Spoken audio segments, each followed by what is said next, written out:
After the tone, please state your name, followed by the pound sign.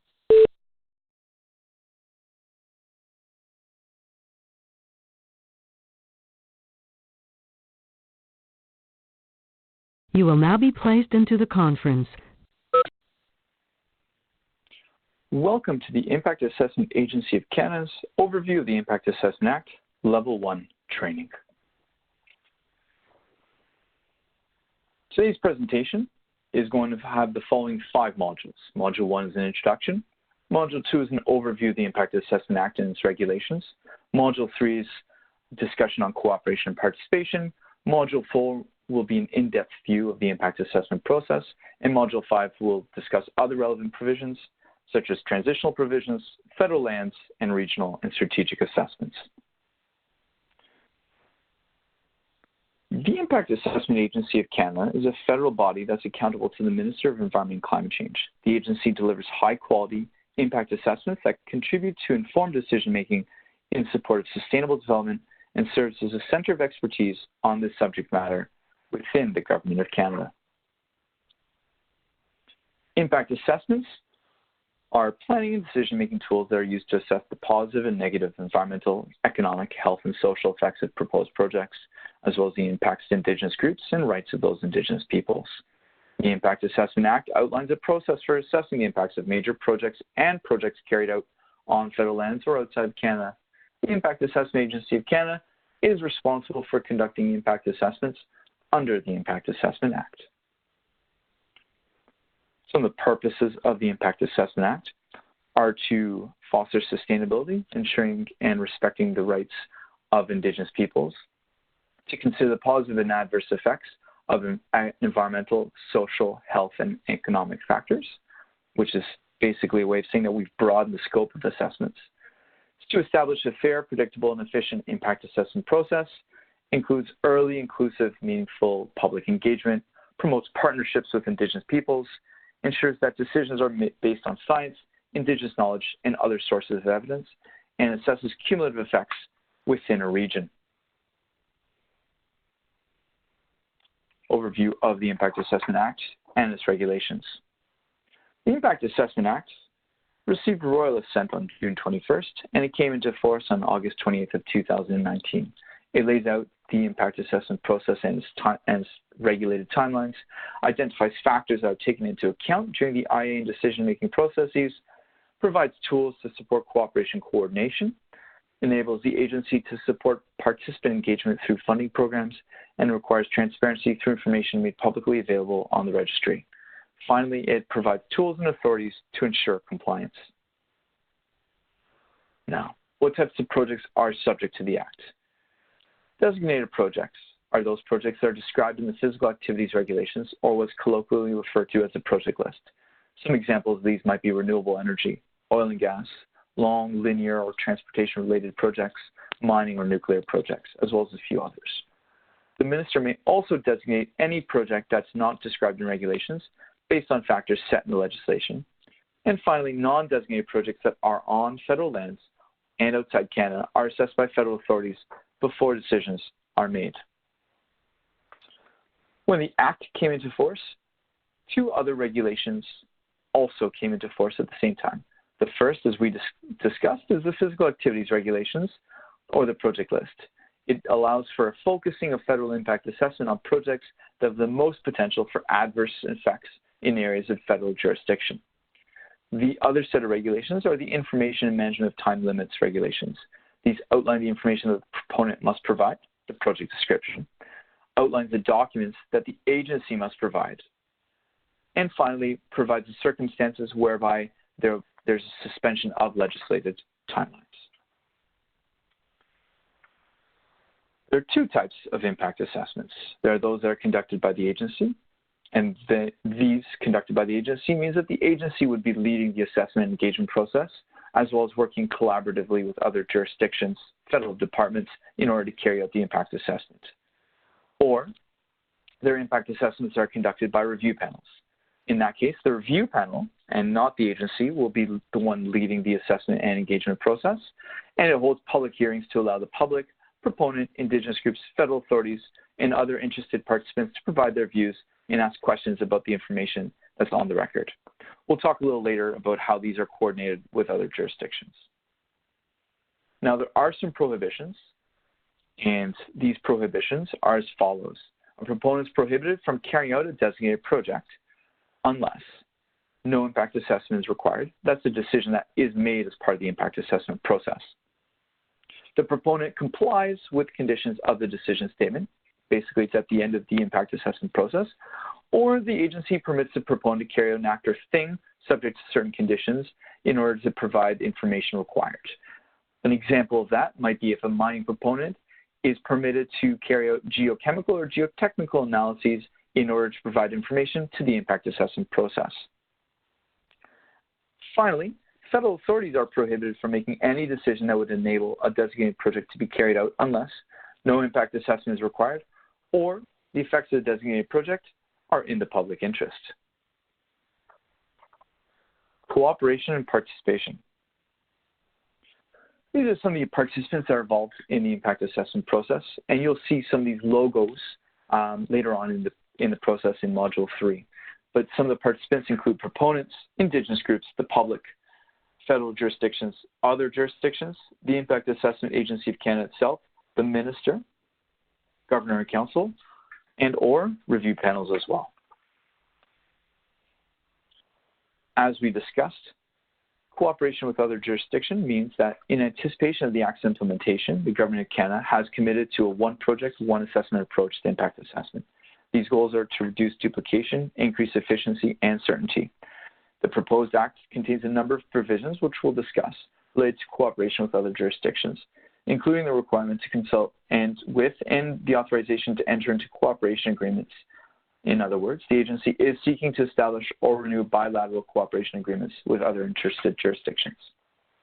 The benefits of the one project, one assessment: efficiency, reducing duplication and joint documentation; rigor, should meet the requirements of all jurisdictions; and clarity, it provides for a clear, predictable process leading to a common understanding of evidence and potential impacts.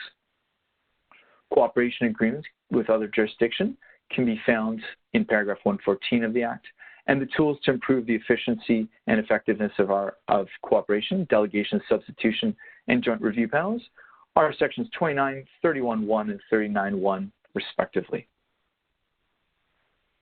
Now, what do those look like? Well, the ways that we can cooperate, starting on the left: coordination. Jurisdictions can coordinate activities and, where possible, timelines and documents. Delegation. The federal government can delegate some tasks to one or more jurisdictions, including Indigenous jurisdictions, while remaining responsible for the overall process. Substitution. The federal government would allow a jurisdiction's process to replace the federal process. However, each jurisdiction would be making its own decision based on a single assessment report.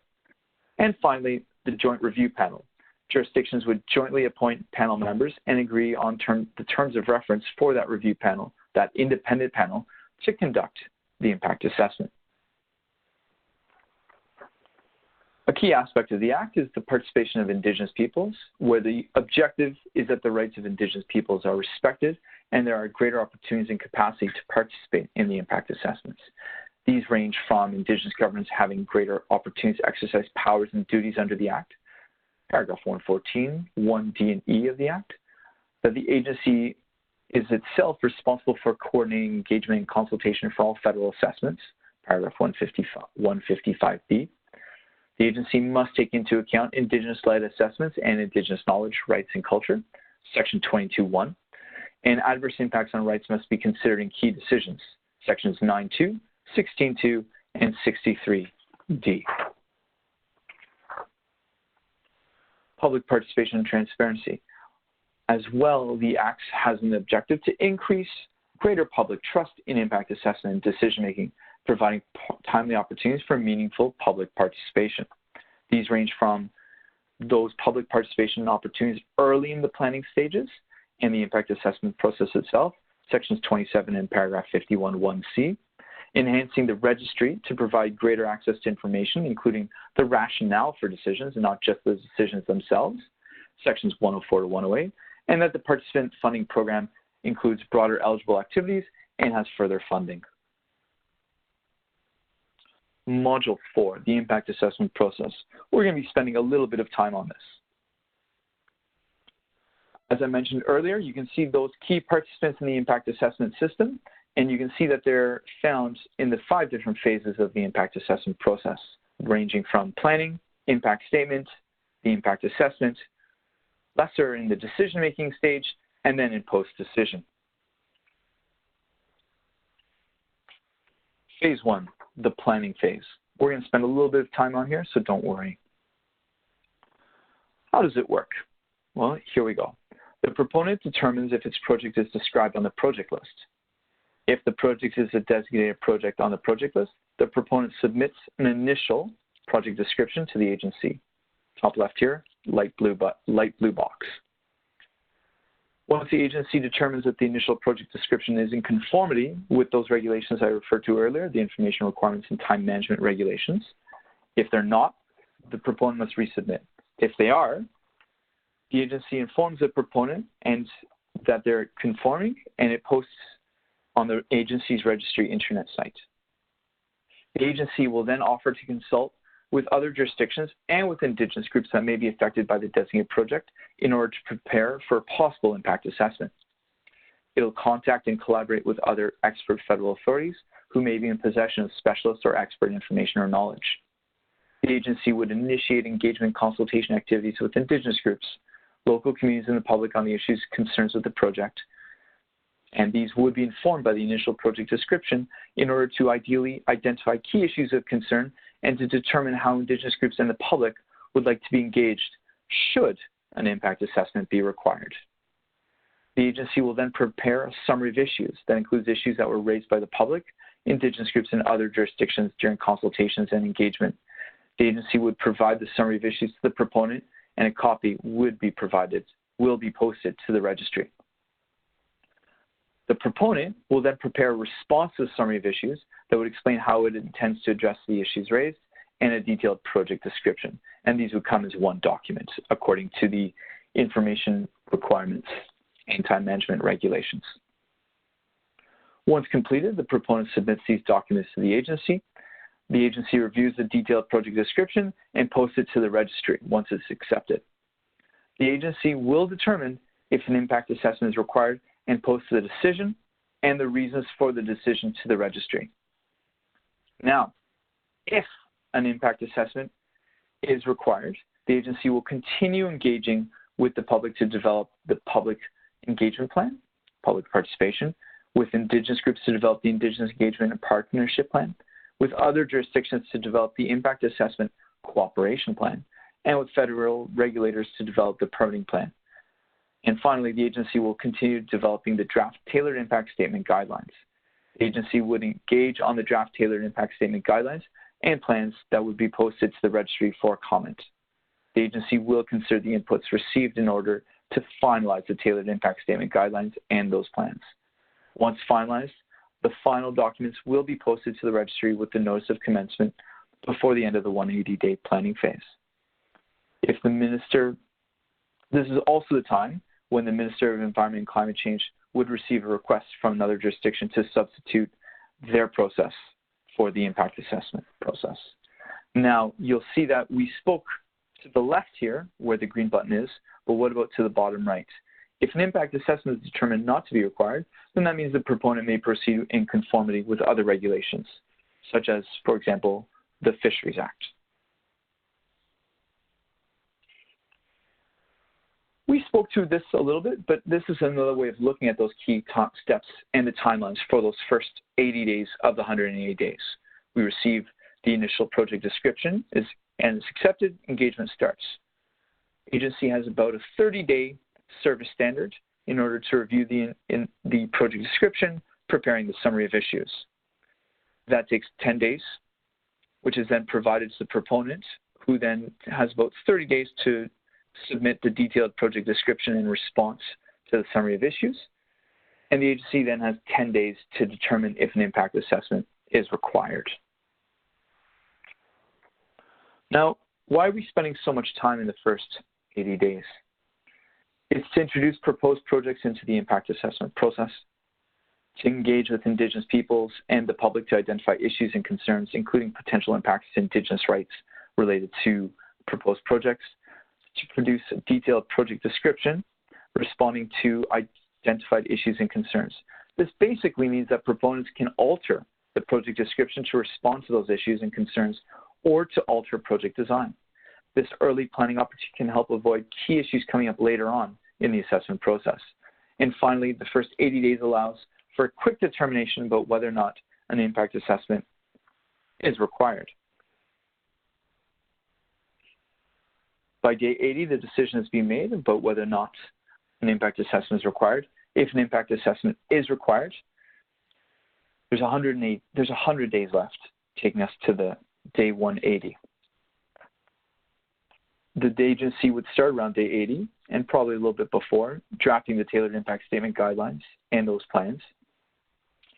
We have about a 30-day service standard within which to draft that prior to engaging on the tailored impact statement guidelines and those plans. Again, another 30 days of engagement. We would then finalize the tailored impact statement guidelines and plans, about 30 days service standard. There's an internal approval process and the posting of the final tailored impact statement guidelines and plans. And then we have about 10 days within which to issue our notice of commencement and having the tailored impact statement guidelines posted. And that takes us to the end of the 180-day planning phase.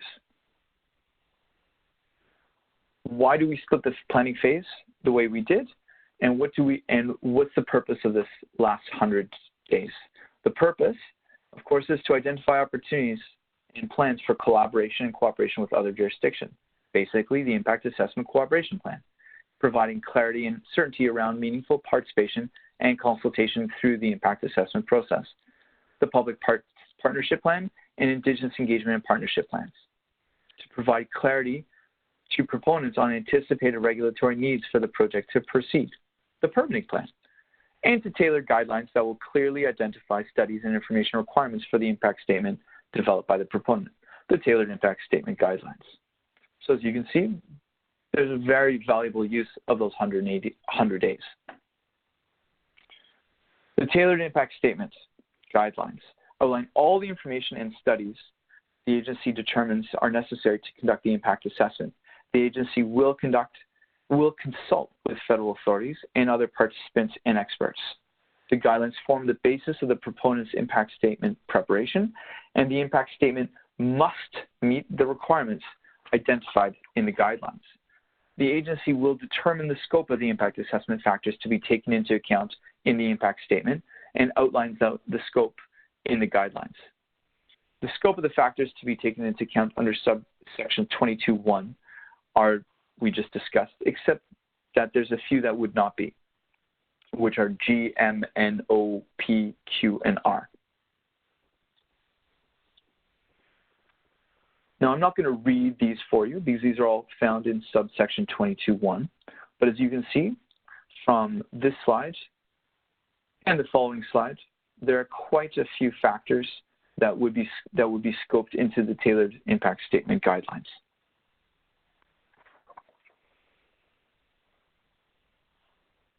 If you'd like more guidance on the planning phase documents, the Practitioner's Guide to Federal Impact Assessments under the Impact Assessment Act contains those documents and some templates that would allow you to be guided through the development of some of these planning phase documents.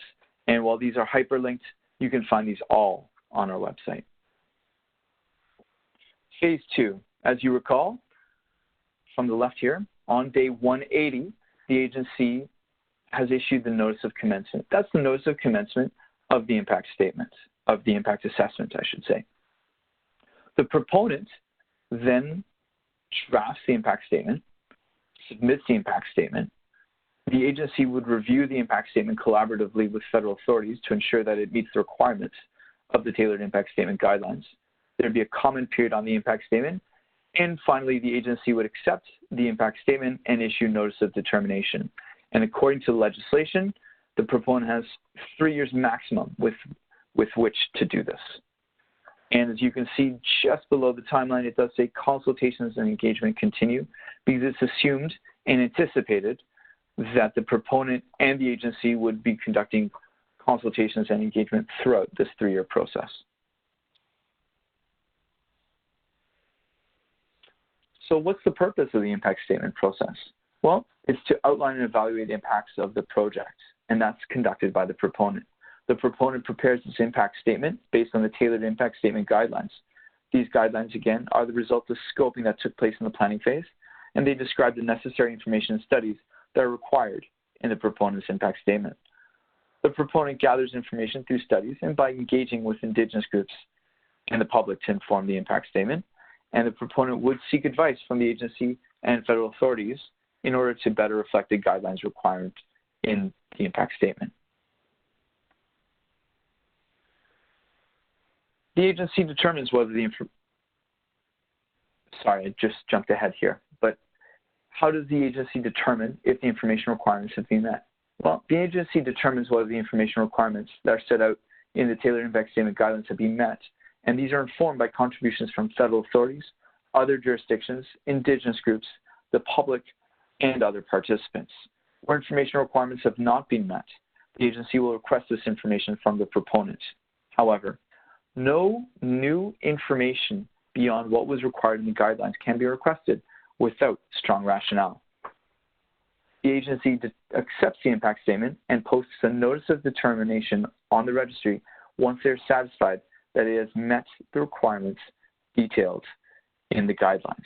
That notice of determination stops the proponent's maximum 3-year time and triggers the start of Phase 3. Phase 3, the impact assessment with key steps and timelines. Again, accepting the impact statement and issuing the notice of determination begins the 300 days of impact assessment time. There will be formal and public Indigenous engagement on the impact statement.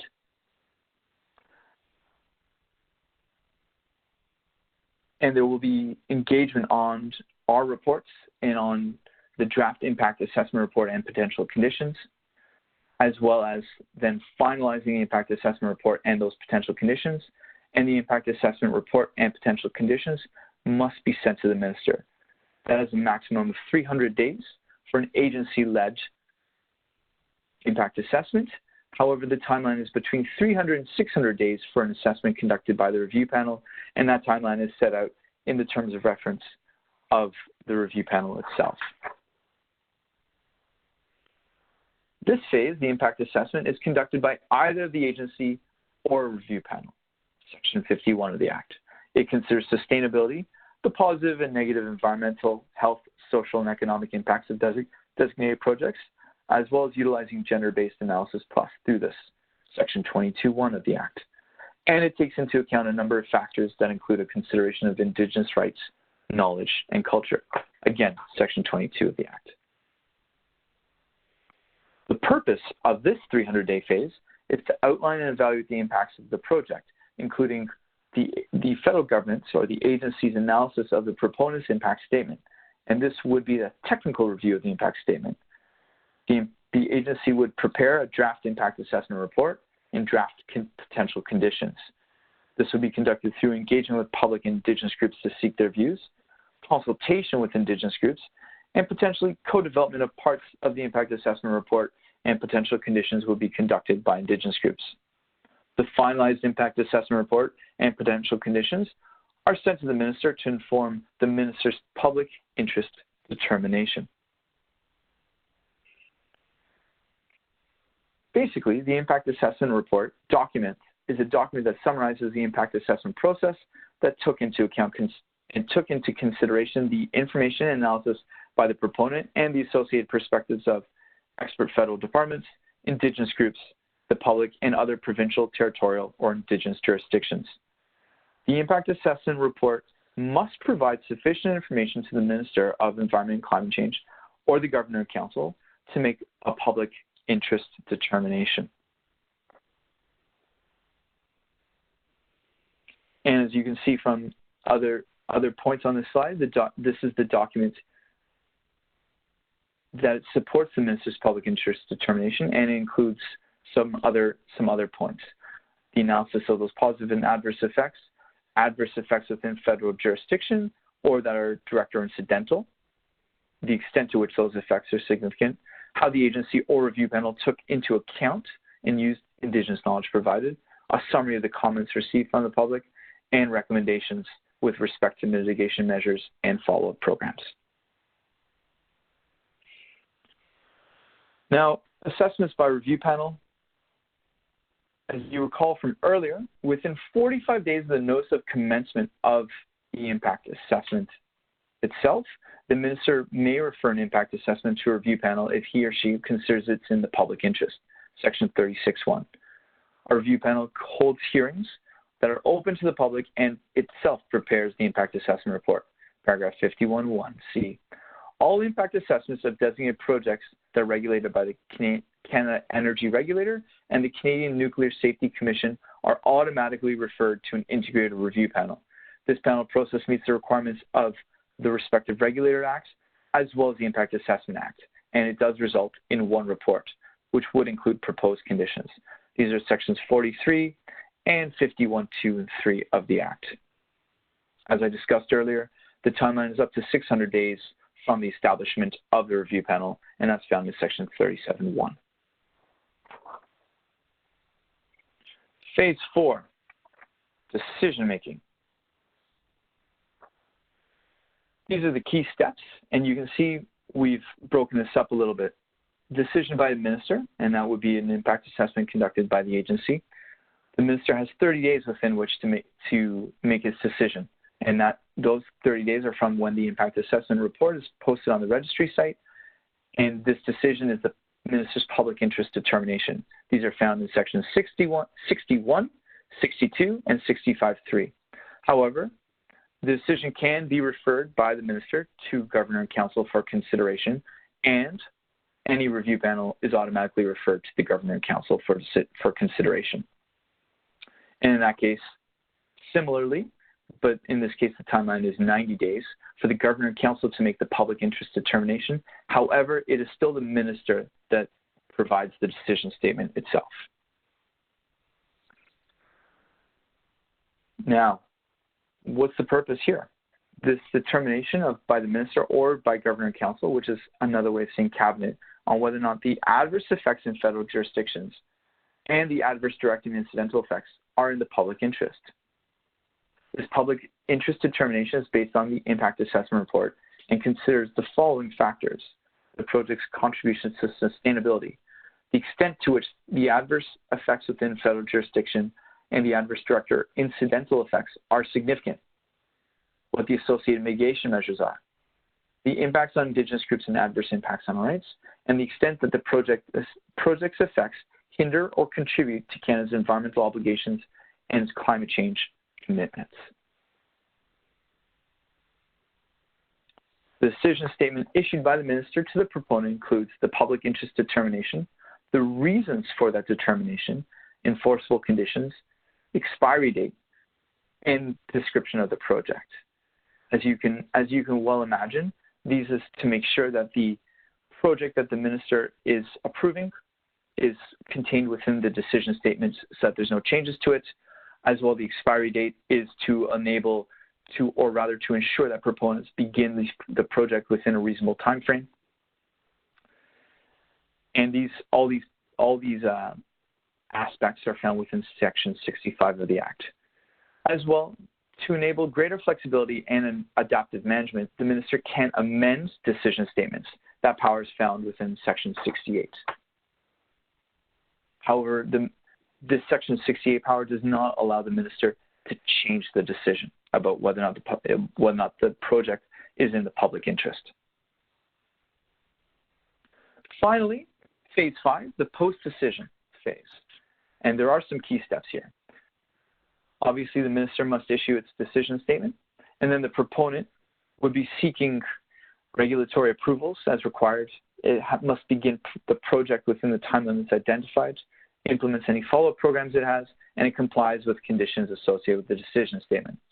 The agency would be posting the follow-up documentation on the registry.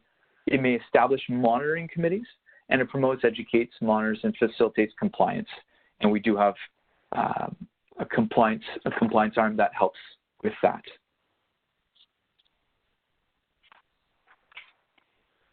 The purpose to this follow-up and monitoring phase is to verify the accuracy and predictions laid out in the impact assessment report, verify the effectiveness of those mitigation measures, provides opportunities for Indigenous peoples and the public to participate in the monitoring, and finally encourages continuous improvements to impact assessments overall.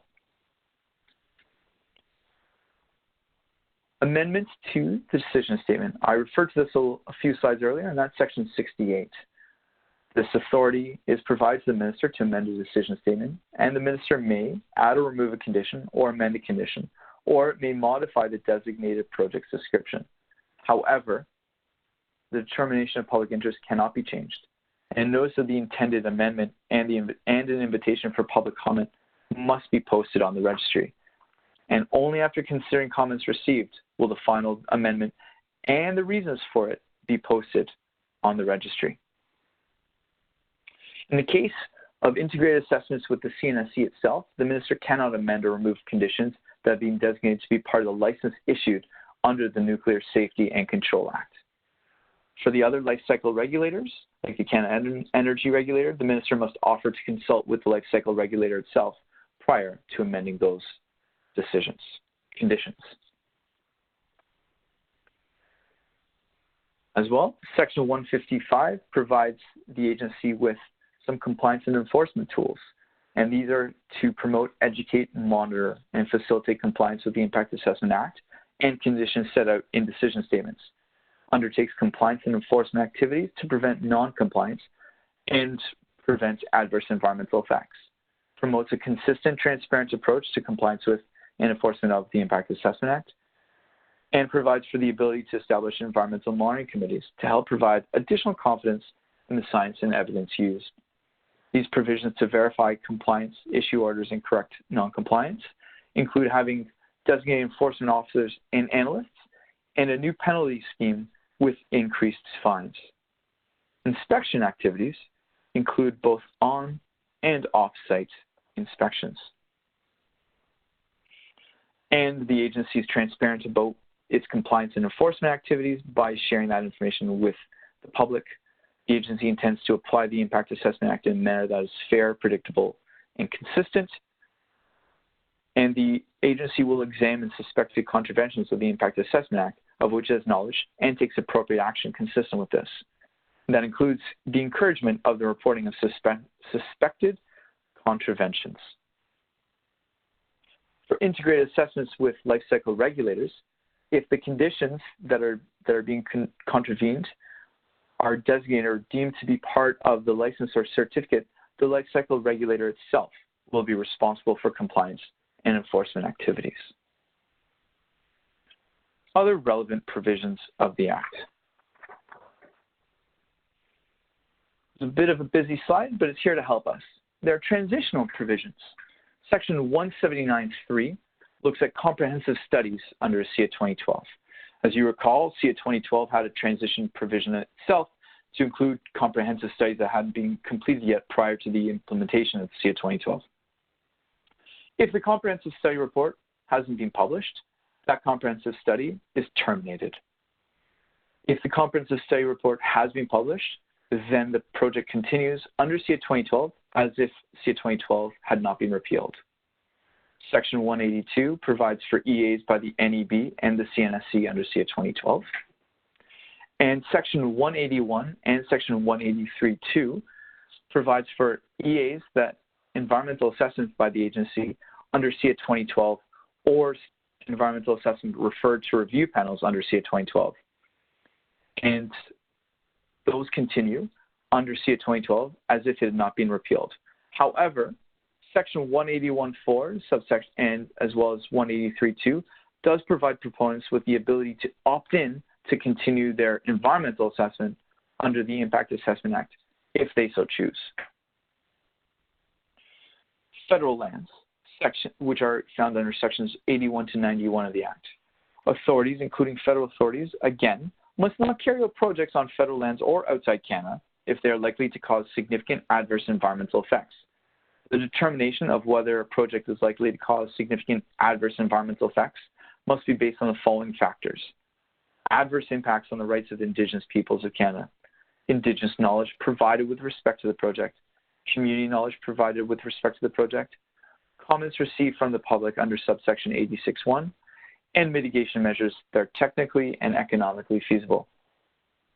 If the project is outside Canada, the authority's determination need does not include a consideration of the factors set out in paragraphs 1A and B. Classes of projects that would not be subject to the Impact Assessment Act on federal lands and outside Canada is proposed to be included in a ministerial order. There are also regional assessments. And the point of including regional strategic assessment is to have a better understanding of issues outside the context of individual project assessments, informing impact assessments and decision-making. But what are regional assessments? They allow the Government of Canada to go beyond project-focused assessments, providing more comprehensive analysis of an area that will help to inform future impact assessment decisions. Regional assessments can help to guide planning and management of cumulative effects caused by a variety of activities over time, identifying the potential impacts on the rights and interests of Indigenous peoples, and informing project assessments. Regional assessments can improve the efficiency of the impact assessment process while at the same time ensuring the highest standards of environmental protection that continue to be applied and maintained. And what are the areas of the Act that allow for this? Regional assessments conducted by committee or the agency with the opportunity. Those are sections 92 and 93. They must be taken into account in impact assessments, paragraph 22.1, subsection T, and strategic assessments to help align projects with government policy, plans, and programs.